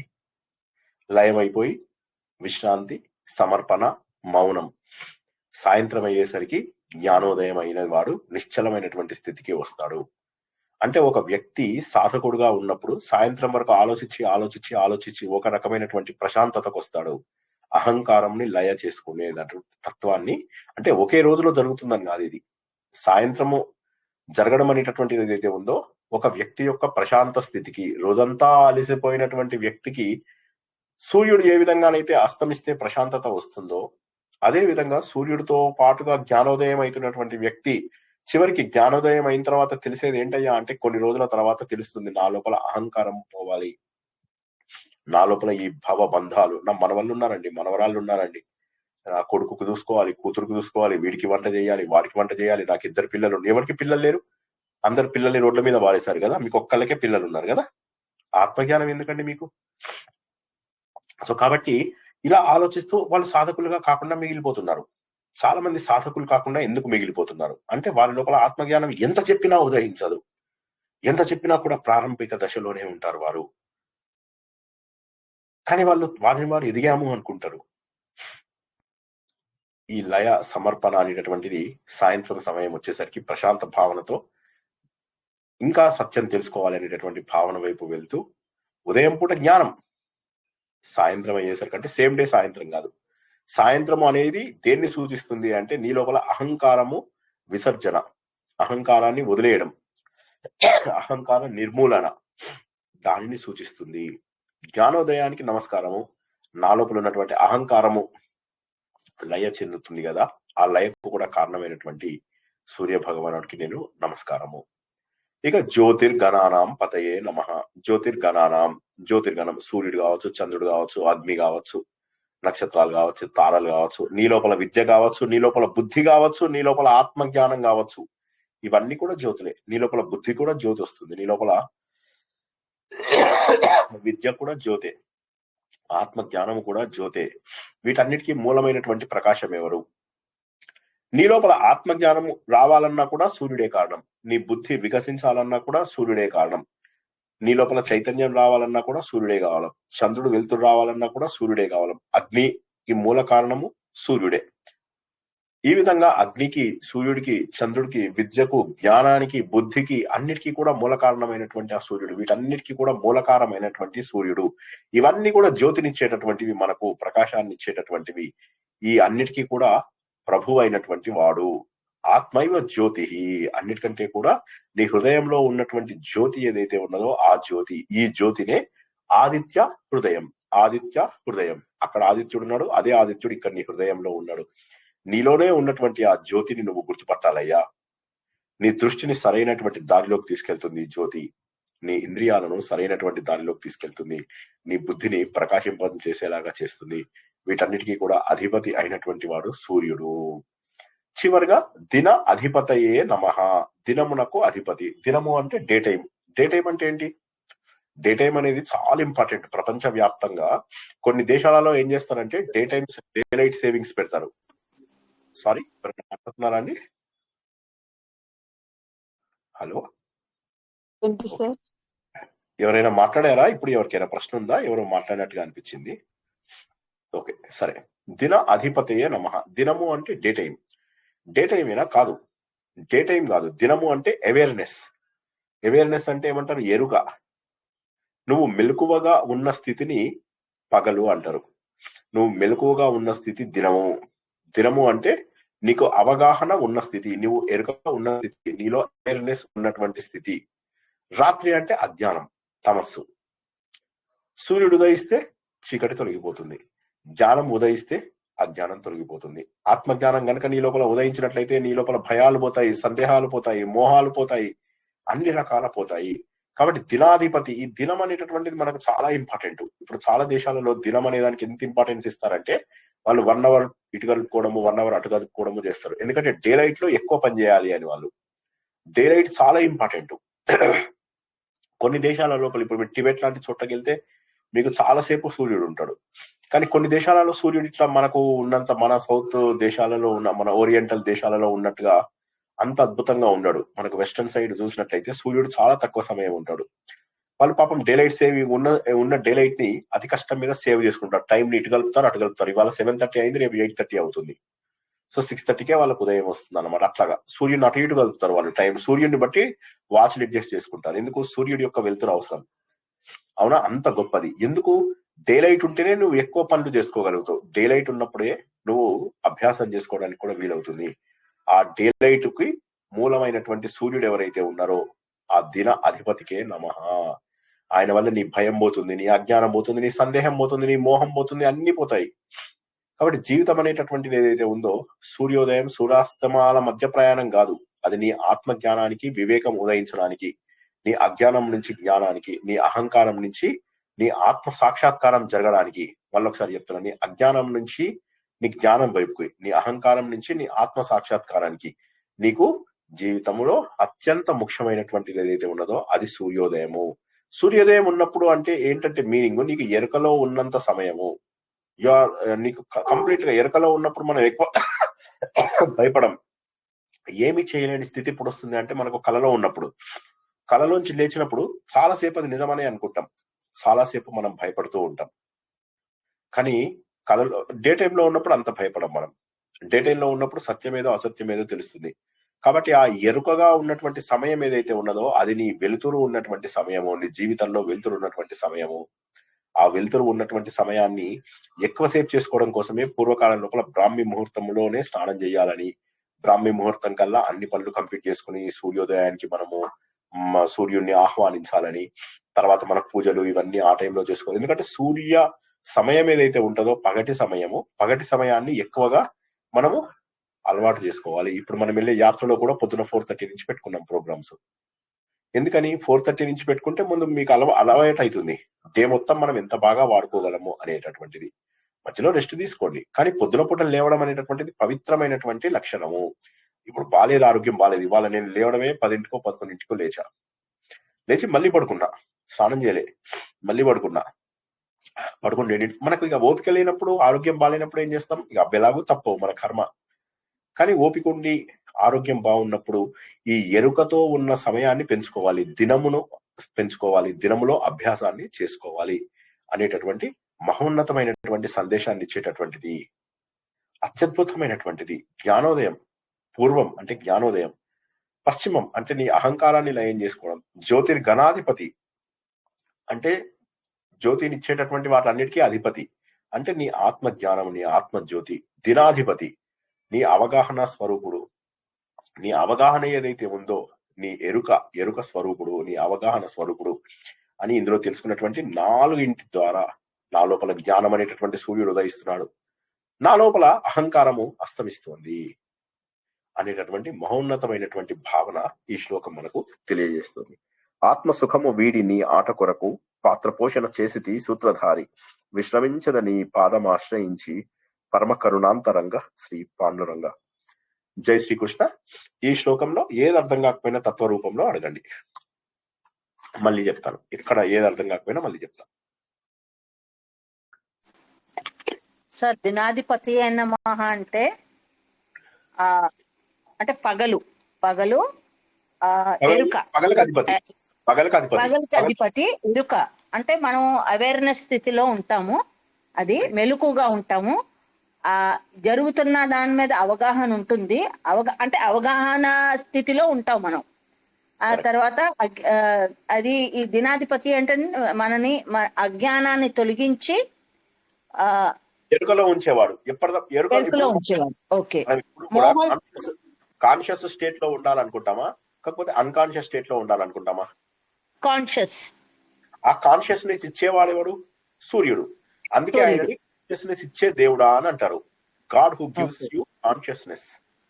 ఓకే, అది అంటే మీకు ఆ ఎరుకను అందించేవాడు, మీకు ఆ అవగాహనను అందించేటటువంటి దేవుడు.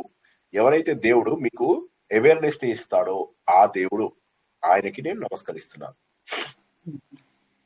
మీరు ఇది కూడా చెప్పారు కదా సార్, మోహాన్ని తొలగించేవాడు అని కూడా చెప్పారు కదా, చెప్పచ్చు దానికే చెప్పచ్చు తప్పేం లేదు. తర్వాత ఆత్మ సాక్షాత్కారం చేయించేవాడు, అహంకారాన్ని తొలగించేవాడు. అవి వేరే వాటికి చెప్పాను నేను. ఆహా. సూర్యోదయం ఏమో ఆత్మ జ్ఞానానికి సూర్యోదయం, పూర్వాయ గిరియే. పశ్చిమాయ గిరియే అంటేనేమో నా అహంకారాన్ని లయం చేసేవాడు. సూర్యుడు అస్తమించడం అంటే నా లోపల అహంకారం అస్తమించడం. సూర్యుడు ఉదయించడము అంటే నా లోపల ఆత్మ జ్ఞానం ఉదయించడం. సూర్యుడు అస్తమించడము అంటే నా లోపల అహంకారం లయం అవడము. జ్యోతిర్గణాధిపతయే అన్నట్లయితే జ్యోతులన్నీ ఏమేమి ఉన్నాయి ప్రపంచంలో? ప్రపంచంలో ఏమేమి జ్యోతులు ఉన్నాయి చెప్పండి? సూర్యుడు జ్యోతేనా? చంద్రుడు జ్యోతేనా? నక్షత్రాలు జ్యోతేనా? తారలు జ్యోతేనా? మన మనస్సు, బుద్ధి, అహంకారము, చిత్తము ఇవన్నీ కూడా జ్యోతులే, వెలిగేవి. ఈ వెలిగే వారికి కూడా అధిపతి అయినటువంటి ఆ భగవంతుడు ఆయన అని చెప్పి జ్యోతిర్గణాధిపతయే నమః. జ్యోతిని కలగజేసే, ఆత్మ జ్యోతిని వెలిగింపజేసే వాటన్నింటికి అధిపతి ఆయననే. బుద్ధి లోపల ఆత్మ ప్రకాశిస్తుంది అని మనము ఆత్మజ్ఞానం లోపల తెలుసుకున్నాం. ఒక్కసారి జ్ఞాపకం చేసుకుంటే మీరు, ఆత్మ ఎక్కడ ప్రకాశిస్తుంది? ఆత్మని ఇంద్రియాల ద్వారా తెలుసుకోలేము, కానీ ఆత్మను మనము బుద్ధిలో మాత్రం తెలుసుకోగలము. బుద్ధి లోపల ఆత్మ అద్భుతంగా ప్రకాశిస్తుంది. ఆ ప్రకాశించినటువంటి ఆత్మ ఏదైతే ఉందో, ఆ ప్రకాశించినటువంటి ఆత్మనే పరమాత్ముడు. మన లోపల ఆత్మ ప్రకాశించాలి. మన లోపల ప్రకాశించినటువంటి ఆత్మ ఏదైతే ఉన్నదో అది పరమాత్మ. అది ఎలా ప్రకాశిస్తుంది? ఎలా ప్రకాశిస్తుంది అంటే సాధకుడు అయినట్లయితే ప్రకాశిస్తుంది. సాధకుడు కాని వాడికి అది ప్రకాశించేటటువంటి అవకాశం లేదు. ఎందుకంటే చాలా మందికి సూర్యోదయాలు అయిపోయాయి, సూర్యాస్తమాలు అయిపోయాయి. జీవితంలో అనేక యుగాలు గడిచిపోతున్నాయి, కాలాలు గడిచిపోతున్నాయి, కోట్లాది కోట్ల సంవత్సరాలు అలా పుడుతూనే ఉన్నారు. కృతయుగంలో పుట్టాము, ద్వాపర యుగంలో పుట్టాము, త్రేతాయుగంలో పుట్టాము, కలియుగంలో పుట్టాము, ఒక కల్పం అయిపోయింది. మళ్ళీ ఇంకో కల్పం లోపల పుట్టాము, కుక్కగా, నక్కగా, పందిగా, చీమగా, దోమగా. సరే, ఒక అవకాశం వచ్చింది ఈ జన్మలో. కానీ జన్మలో సార్ ఒక మాట చెప్తాను సార్, మనవాళ్ళు ఉన్నారు సార్, మనవరాళ్ళు ఉన్నారు సార్, ఇంట్లోపల పని ఉంది సార్, ఏ పని బయటికి అసలు వెళ్లే ఛాన్సే లేదు సార్, ఇట్లా కూడా ఉంటారు చాలా మంది. దానివల్ల ఏమవుతుంది? ఆత్మజ్ఞానం వచ్చే అవకాశం లేదు. ఎందుకంటే దాన్ని ఆచరణలో పెట్టాలి అనేటటువంటి భావన లేని వారికి ఆత్మజ్ఞానం ఎక్కడి నుంచి వస్తుంది? మళ్ళీ ఏ కుక్కగానో నక్కగానో పుడతాం, ఈ జన్మలో చస్తాం. ఏ మనవాళ్ళు, ఏ మనవరాళ్ళు, ఏ పిల్లలు ఏమనుకుంటామో మనం చచ్చిపోతాం. 12 రోజుల్లో వారు 12వ రోజు నాడు మంచిగా శుభ్రంగా వంటలు చేసుకొని తింటారు, పిండి వంటలు చేసుకొని తింటారు. 12వ రోజు నాడు ఎంజాయ్ చేస్తారు. ఇంటికి చుట్టాలు వచ్చి విరగబడి నవ్వుతూ ఉంటారు. ఇప్పటికైనా వైరాగ్యం రాలేదా? ఇప్పటికైనా కూడా బుద్ధి రాలేదా? మన స్టూడెంట్ ఒక ఆవిడ చనిపోతే అక్కడికి నేను చూడడానికి వెళ్ళాను. వెళ్తే అయిపోయింది, ఎవరి కబుర్లలో వాళ్ళు ఉన్నారు, ఎవరి బిజీలలో వాళ్ళు ఉన్నారు, అంతే. ఆవిడ ఫోటో, ఆవిడ పువ్వులు అక్కడ పెట్టున్నాయి, అంతే. వెళ్ళి మౌనంగా నివాళులు అర్పించాను నేను, అంతే. ఇదేంటి? దీన్ని బట్టి ఏమర్థమవుతుంది? నిన్ను అందరూ మర్చిపోతారు, నిన్ను జీవితంలో ప్రతి ఒక్కరూ మర్చిపోతారు, నిన్ను గుర్తుంచుకునే వారు ఎవ్వరూ ఉండరు, నిన్నెవ్వరూ గుర్తుంచుకోరు. You are not important to anybody. నువ్వు నీకే ఇంపార్టెంట్. నువ్వు చచ్చిపోయాక ఎవ్వడు పట్టించుకోడు నిన్ను. నువ్వు ఏ మనవాళ్ళు, ఏ మనవరాళ్ళు అంటున్నావో, రేపు నువ్వు చచ్చాక మనవడు మనవరాలు నిన్ను చూడడానికి కూడా రాకపోవచ్చు.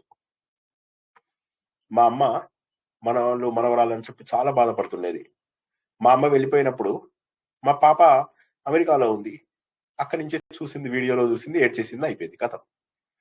సో ఎవరు కూడా పూర్వకాలంలో విదేశాల్లో ఉంటే, అమెరికాలో కొడుకులే రారు టయానికి, కొడుకులే రారు, కొడుకులు బిడ్డలు కూడా రారు టయానికి. బిడ్డలే రారు, కరెక్ట్ గా చెప్పారు మీరు, కొడుకులే బిడ్డలే రారు. సో అట్లాంటిది ఇంకొక అతను ఉన్నాడు, మా ఫ్రెండ్ ఉన్నాడు, నాకు క్లోజ్ ఫ్రెండ్ అన్నమాట. అతను ప్లాస్టిక్ సర్జన్. ఆయనకి ఒక అన్న కూడా ఉన్నాడు. ఇతడు ఇక్కడేమో ప్లాస్టిక్ సర్జన్, చాలా పెద్ద ప్లాస్టిక్ సర్జన్. కానీ అమ్మ నాన్న అంటే ఎంత పిచ్చి అంటే ఇక నాకంటే ఎక్కువ పిచ్చి. నేనైనా కనీసము మా అమ్మకి టాయిలెట్స్ కి వాటికి వీటికి ఉంటదని చెప్పి ఒక 20,000 పెట్టి పని మనిషిని పెట్టా. వీడు అట్లా కాదు, వీడే ఎత్తేవాడు, టాయిలెట్స్ కూడా ఎత్తేవాడు. నా ఏజే, నాకంటే ఒక 1 వీక్ చిన్నోడు అంతే. కానీ వాడే ఎత్తేవాడు, వాడే అన్ని పనులు చేసేవాడు.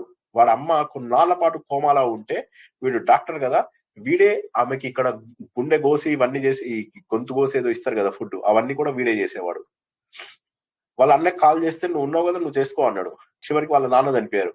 చనిపోతే అతను ఇప్పుడు మరి నేను రాలేను, కరోనా ఉన్నది, ఇప్పుడు నేను వచ్చానంటే నాకు కూడా కరోనా వస్తుంది, చచ్చిపోతాను, దాని బదులు మా ఇంటి దగ్గర ఒక షిరిడి సాయిబాబా ఆలయం కట్టించా, ఆలయంలో నేను ఒక పూజ చేపిస్తానులే అన్నాడు. వాడు వెళ్ళి అక్కడ ఈ మైలలోనే వాడు అక్కడ ఎన్ని పూజలు చేపించాడో తెలియదు. సరే, అమ్మ పోయింది. అమ్మ పోయినప్పుడు కూడా రాలేదు. అమ్మకు కూడా వీడే అంతిమ సంస్కారాలు చేశాడు. అదైన తర్వాత వాడు నెల రోజుల తర్వాత వచ్చాడు. అది కూడా ఏంది, ఇక రాకపోతే బాగుండదని వచ్చేసి కూర్చొని వీడు ఏడ్చాడు నా దగ్గరికి వచ్చి, ఒరే వాడు నా సొంత అన్నయ్యరా, నా సొంత అన్నయ్యరా వాడు. కాబట్టి నేనేమంటున్నానంటే మీరు మూర్ఖంగా ఆలోచిస్తున్నారేమో అంటే, నేను ఇలా అంటున్నందుకు దయచేసి మీ అందరికి పాదాభివందనం, మీ పాదాల మీద పడి క్షమాపణ కోరుకుంటున్నా. కానీ అనద్దండి సార్, అనద్దండి, నా మాటలో మాట అనద్దండి. ఇది జరుగుతుంది, సత్యం చెప్తున్నారు. నా మాట ఒక్కటి కూడా అసత్యం కాదు, ఒక్క మాట కూడా నాది అసత్యం కాదు. మీరు ఏవైతే భ్రమలు పెట్టుకున్నారో అవన్నీ పనికిరాని భ్రమలు. మీరు ఓడిపోతారు, జీవితంలో ఓడిపోతారు. నా మాట వినండి, ఒక గురువుగా చెప్తున్నా, ఘోరాతి ఘోరంగా ఓడిపోతారు. ఈ భ్రమలు పెట్టుకున్నవాడు భవసాగరం నుంచి బయటపడలేడు. నన్ను అర్థం చేసుకోండి, నేను చాలా ప్రేమగా చెప్తున్నాను. భవసాగరం నుంచి బయటపడాలి అంటే, ఆత్మజ్యోతి వెలగాలి అంటే సరైనటువంటి సాధన కావాలి. ఆ సరైనటువంటి సాధన కోసమే ప్రయత్నం చేయాలి. సూర్యుడిని మన లోపల ఉదయించేలాగా చేసుకోవాలి, ఆత్మజ్యోతిని వెలిగింపజేసుకోవాలి. ఒక్కసారి మీకు ఆ లైట్ వెలిగింది తెలిసిందంటే మీరు ప్రపంచాన్ని పట్టించుకోరు, తెలుసా? నన్ను నమ్మండి, అనుభవపూర్వకంగా చెప్తున్నా. ఇంతకంటే నేనేం చెప్పాలి? మీ దగ్గర నుంచి ఒక్క రూపాయి నేను ఆశించడం లేదు, గుర్తింపు ఆశించడం లేదు. ఇష్టం లేని వాళ్ళని గ్రూప్ లోంచి వెళ్ళిపోమని 1,00,000 సార్లు చెప్పాను. సో నాకు ఎక్కడ గుర్తింపు అవసరం లేదు, ఏం అవసరం లేదు. కానీ నేను చెప్తున్న మాటలు సత్యాన్ని గుర్తించండి. మీరు ఇవాళ ఏదైతే ఆలోచిస్తున్నారో అన్నిట్లో ఓడిపోతారు. మీరు మీ ప్రతి రూపాయి ఇక్కడే వదిలేసి వెళ్తారు. ప్రతి వస్తువు, శరీరం మీద వేసుకున్న చొక్కాతో సహా ఇక్కడే వదిలేసి వెళ్ళిపోతారు. డబ్బు, కార్లు, బంగళాలు, చుట్టాలు, స్నేహితులు, బంధాలతో సహా. అలాంటి అశాశ్వతమైనటువంటి బంధాల పైన మోహం ఎందుకు పెట్టుకుంటారు? శాశ్వతమైనటువంటి పరమాత్మ స్వరూపాన్ని చూడాలని లేదా? ఒకసారి ఆలోచించండి. నేను చూపిస్తానంటున్నాను, దగ్గర నుంచి చూపిస్తాను, అనుభవం వచ్చేలాగా చేస్తాను. మనలో కలిగినటువంటి అనుభవం, ఆత్మానుభవం కలిగినప్పుడు ఎంత బాగుంటుందో, అది ఇంకా పూర్తి స్థాయి కలగకుండానే ఇంత బాగుంది అంటే, పూర్తి స్థాయి కలిగితే ఏ రకంగా ఉంటది? అద్దంని కొద్ది కొద్దిగా మలినం తీసేస్తూ ఉంటే ఎంత అందంగా కనిపిస్తుంది మన ముఖము. ఎవరి ముఖం వాళ్ళకి ఎంత అందంగా ఉంటుందో ఒకసారి ఆలోచించండి. అదే విధంగా ఆత్మజ్ఞానము కొద్దిగా తెలుస్తూ ఉంటే ఎంత అందంగా కనిపిస్తుంది. పూర్వాయ గిరయే, జ్ఞానోదయము, నా హృదయంలో ఉన్నటువంటి ఉదయము, ఆత్మజ్ఞానము కలిగింపజేసే ఓ దేవుడా నీకు నమస్కారము. పశ్చిమాయ అద్రయే, పశ్చిమాయ అంటే పర్వత కొండ వైపు లయమైపోయేటటువంటి ఓ సూర్యుడా. అంటే దాని మీనింగ్ ఏంటంటే, నా లోపల అహంకారాన్ని, అజ్ఞానాన్ని లయం చేసేటటువంటి ఓ సూర్యుడా. ఎవరికైతే ఆత్మజ్ఞానం కలుగుతుందో వాడి లోపల అహంభావం పోతుంది. నేనంతా ఈ భావన పూర్తిగా పోగొట్టుకుంటాడు. మరి జ్యోతి గణాధిపతయే నమః, నీకు అనేక రకాల జ్యోతులు కనిపిస్తాయి ప్రపంచంలో. ఆ అన్ని జ్యోతులన్నిటికీ గొప్ప జ్యోతినటువంటి వాడు. లాస్ట్ ఏంది? జ్యోతిర్గణాధిపతయే నమః, దినాధిపతయే నమః. దినమునకు అధిపతి అంటే, దినము అంటే నీ అవగాహన, నీ అవేర్నెస్, నీ కాన్షియస్ స్టేట్, నీ ఎరుకగా ఉన్నటువంటి సమయము, నీ జ్ఞానంగా ఉన్నటువంటి సమయము. ఆ సమయానికి అధిపతి, నీ జ్ఞానానికి అధిపతి, నీ జ్ఞానము ఉన్నటువంటి ఎరుకకు అధిపతి, నీ అవగాహనకు అధిపతి అయినటువంటి సూర్యుడు అని 4టికి తత్వ రూపంలో తెలుసుకున్నాం. డైరెక్ట్ మీనింగ్ ఏంటి? సూర్యుడు కొండపైన ఉదయిస్తాడు, సూర్యుడు పశ్చిమం కొండపైన అస్తమిస్తాడు, వెలుతురు వచ్చే వాటిల్లో అన్నిటికీ కూడా ఆయననే అధిపతి. 4వది ఏంటంటే డే టైం కి ఆయన లీడరు. ఇది డైరెక్ట్ మీనింగ్. ఇండైరెక్ట్ మీనింగ్ ఏంటి? నాలో సూర్యోదయానికి, నాలో అహంకార లయానికి. పశ్చిమంలో లయం అయ్యేది అహంకారము, తూర్పులో లయం అయ్యేటటువంటిది సూర్యోదయం. నాలో ఆత్మ జ్యోతి వెలుగుతానని గణాధిపతయే అంటారు. నా లోపల వచ్చేటటువంటి ఎరుక, అవగాహనని దినాధిపతయే నమః అని చెప్పేసి ఇలా అర్థం చేసుకోవచ్చు మనము.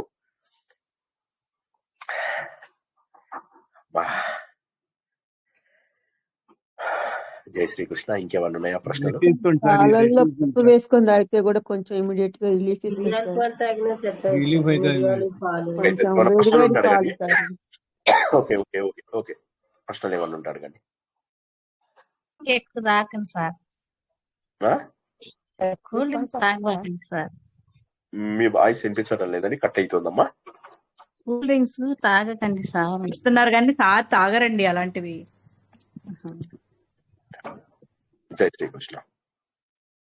ఓకేనా? ఇవాళ ఏమైనా ప్రశ్నలు ఉన్నాయా? అందరికి క్లియర్ గా అర్థమైందా?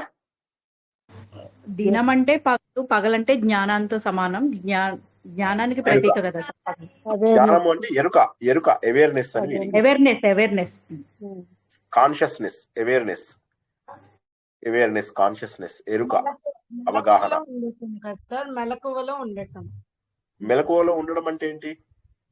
జ్ఞానం. సత్యంలో బతకడం. ఇప్పుడు మనం అందరం కూడా మెలకువలో బతుకుతున్నామా, చీకట్లో బతుకుతున్నామా అంటే ఇప్పుడంటే 9 o'clock అని కాదు, జనరల్ గా డే టైం మనకు కనిపించినా కూడా మనం అసత్యంలో బతుకుతున్నాము. బంధాలు ఇవి అవి అన్ని పెట్టుకొని, అన్నిటికీ అడ్డంగా పెట్టుకొని మనం ఏం చేస్తున్నాం అంటే బంధాలలో బతుకుతున్నాము. బంధాలలో బతకడం అనేది ఎరుకతో బతకడం లేదు, అసత్యంలో బతుకుతున్నాము. బంధాలు శాశ్వతమా? అజ్ఞానమే కదా సార్, అజ్ఞానం అనేది సార్.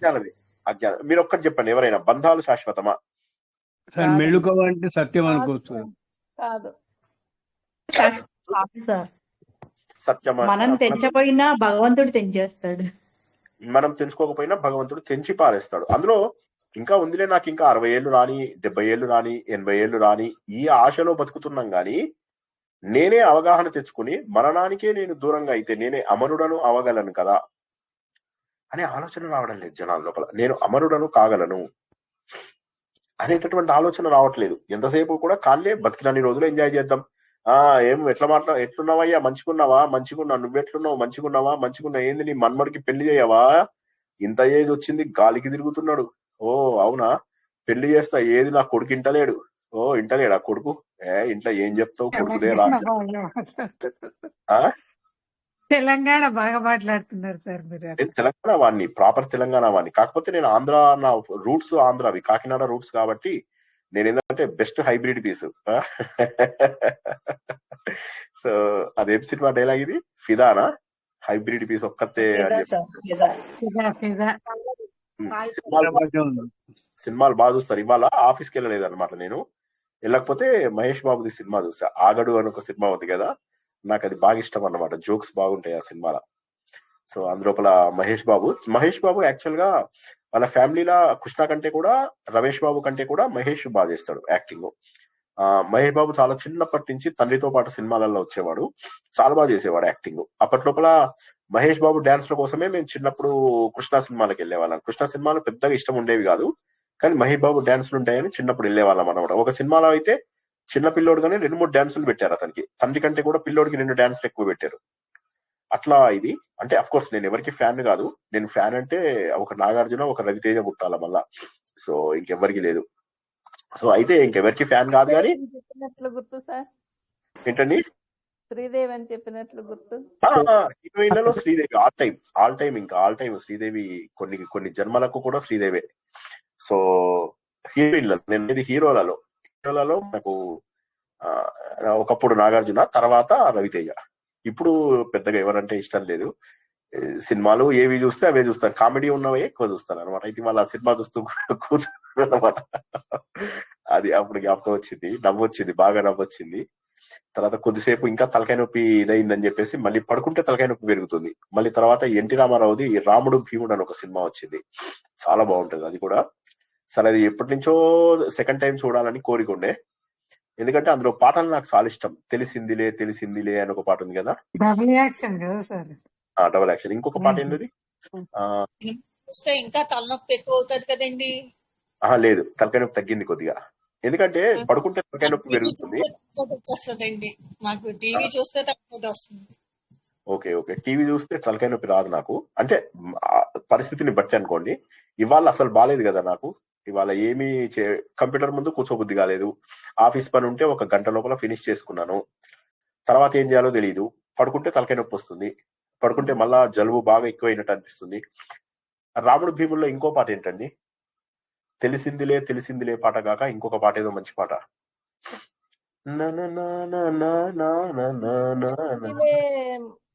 మంచి కాలం కాదు, ఒక పాట మంచి కాలం ముందు మంచి కాలం కాదు అది సార్. ఫస్ట్ పాట. అది కాదు, హీరోయిన్లది ఒక బ్యూటిఫుల్ పాట ఉంటది.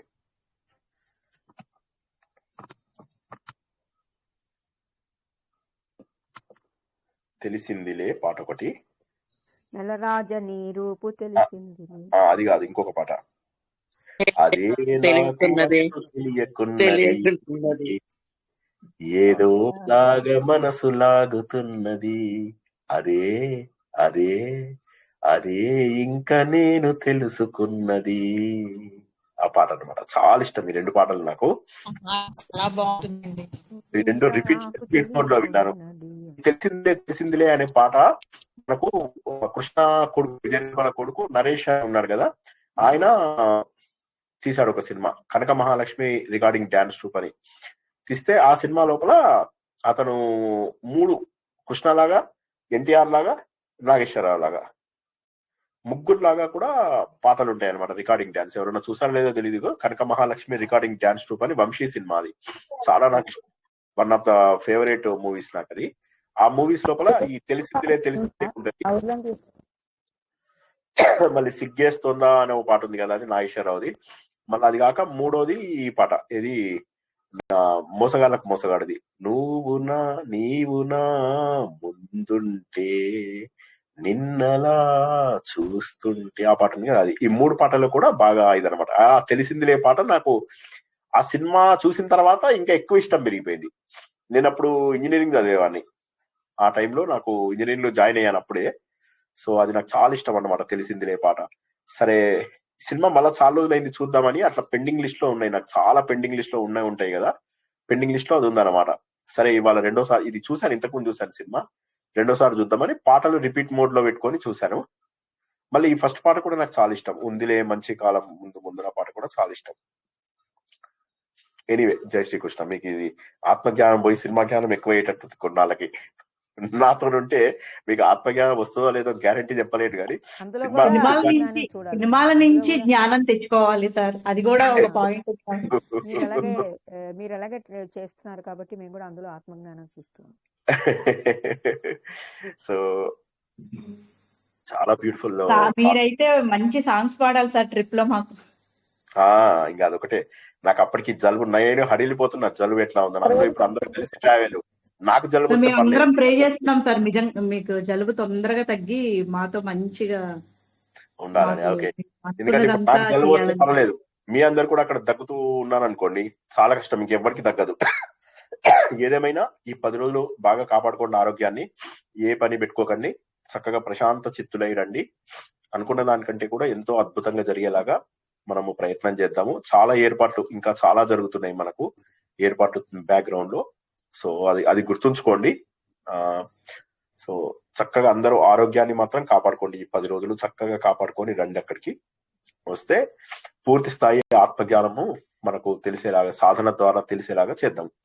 తర్వాత ప్రాక్టీస్ చేసుకోవాలి. అయితే ఈ 10 రోజులు ఒకటే నేను చెప్పేది ఏంటంటే, ఈ 10 రోజుల్లో ఒక 15 నిమిషాలు మీ ఇంట్లో ఎక్కడైనా ఒక చోట కూర్చోండి. ఏమి ధ్యానం చేయొద్దు, ఏం చేయొద్దు, ఉత్త కూర్చోండి అంతే. కాలు వేలు గోరు కూడా కదపద్దు. ఇక్కడ దురద పెడుతుంది ఇట్లా గోకిండ్రు అనుకో, మళ్ళా మొదటి నుంచి 15, మళ్ళీ కౌంటర్ మళ్ళా స్టార్ట్ అవుతుంది. మళ్ళా స్టార్ట్ చేయండి కౌంటర్. బా వస్తానండి, రేపు మాట్లాడుకుందాం. గొంతు బాగాలేదు, ఇంకా తలకాయ నొప్పి వస్తుంది. రేపు మాట్లాడుకుందాం, సరేనా? ఏదైనా అందరూ యాత్ర వచ్చే వాళ్ళు జాగ్రత్తగా ఉండండి. పుష్పవతి మేడం చెప్పండి. సరే సార్ సరే సార్. సరే, రేపు ఆవిరి పడతారు. ఇప్పుడు ముక్కు బాగా ఇదైపోయింది, ఒకసారి ఆవిరి పడతారు. ఇంకా రేపు మాట్లాడుకుంటాం. ఓకే, అందరూ కూడా ఆలోచన ద్వారా ఆత్మజ్ఞానాన్ని సంపాదిస్తారని, ఈ రోజు తెలుసుకున్నటువంటి ఒకే ఒక శ్లోకం మన జీవితాన్ని మారుస్తుందన్న విషయం అందరూ గుర్తించాలని ఆశిస్తున్నాను. పునర్దర్శనం రేపు రాత్రి 9 గంటలకు కేనోపనిషత్తు ద్వారా నా జీవితాన్ని మార్చినటువంటి ఆ మహోన్నతమైన సందేశాన్ని రేపు తెలుసుకున్నంత వరకు కూడా